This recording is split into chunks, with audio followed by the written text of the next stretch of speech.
Hey, good morning. Good morning. Glad you could make it out of bed again this morning. It's good to have you here. Today I just want to talk briefly, real briefly, about I think what I may have come up with while I was at the gym is I had a thought, and I may have come up with a way to early diagnose Alzheimer's or dementia, right? And the way I think it is when somebody starts being judgmental of another person, that may be an early warning sign of Alzheimer's or dementia, because apparently they're forgetting about all the times they've made mistakes, right?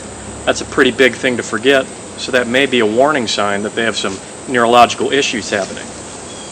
Now, it might not be true, but I did want to point out that all of us have made some tiny mistakes, medium-sized mistakes, life-altering mistakes, right? Every single one of us. Sometimes pretty severe.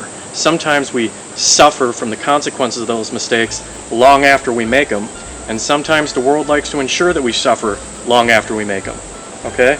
But then there's people who have a tendency to forget that they've also, at some point in their lives, made mistakes.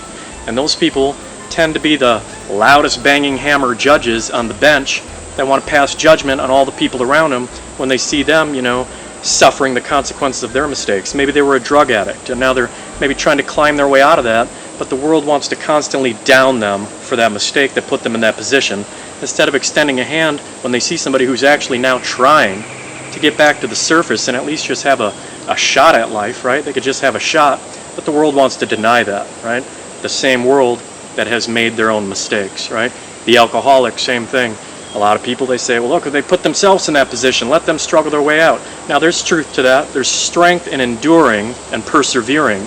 Coming out of that addiction makes you stronger, especially if you come out alone, because generally you have to. Most times, the world kind of abandons you at that point. You got to come out of that alone. If you make it out, congratulations. And if you keep walking and the world keeps downing you, keep walking forward. You have to keep walking forward no matter what. The world is going to constantly barrage you with disrespect, with commentary, with all these things. And if you can withstand the storm of that, you're going to be 1,000 times stronger for it. But it's definitely not a good feeling. And I think, biblically, it says we will be judged in the same way that we're passing judgment on others.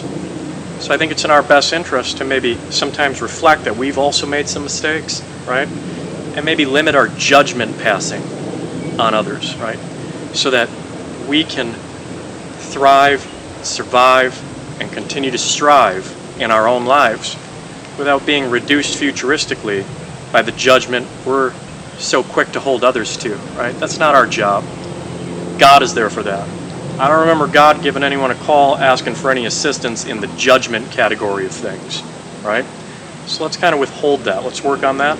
All of us, me included. Let's not pass judgment on other people. We don't know their circumstance, their story, what put them in the position to make that bad call at that point in their lives. We don't know that, right? And some of us don't even take the compassionate minute to ask about that. Only judge the consequences. Let's not do that. I appreciate you coming out.